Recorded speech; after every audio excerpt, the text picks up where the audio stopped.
পাবদা মাছ কাটা হয়ে গেছে। পাবদা মাছ ভেজে রেখেছি, শুকনো লঙ্কা ফোড়ন দিয়ে দিয়েছি, শুকনো লঙ্কা ফোড়ন দিয়ে দিলাম। এই যে শুকনো লঙ্কা ফোড়ন, কালো জিরা ফোড়ন,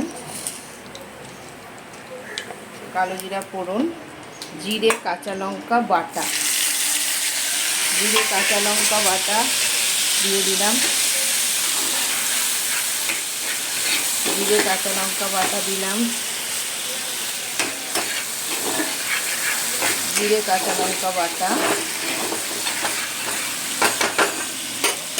তারপরে টমেটো পেস্ট দেব। টমেটোটা আমি মিক্সিতে পেস্ট করে নিয়েছিলাম, সেটা দিলাম।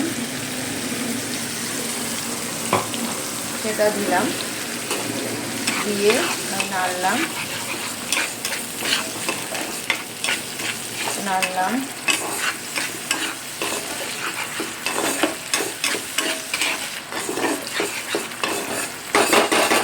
তারপরে আমি হলুদ দেব।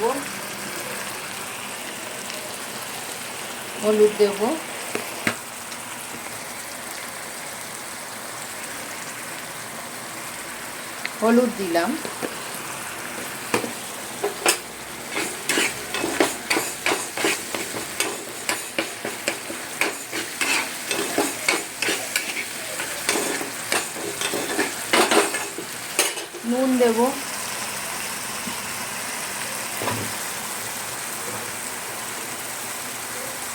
নুন দেব।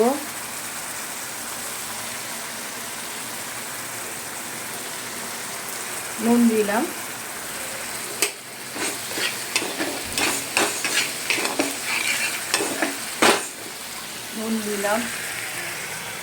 তারপরে একটু শুকনো লঙ্কার গুঁড়ো দেব।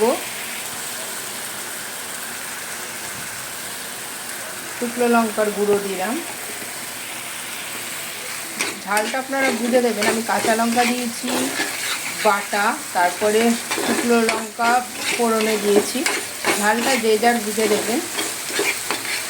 তারপর একটু চিনি আমি বাতাসা মিষ্টি দিয়ে দেবো,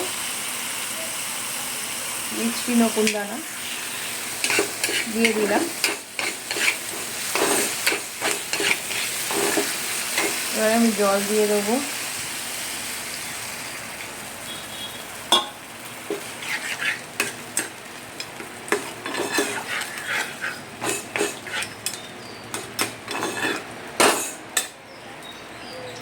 জল দিয়ে দিলাম,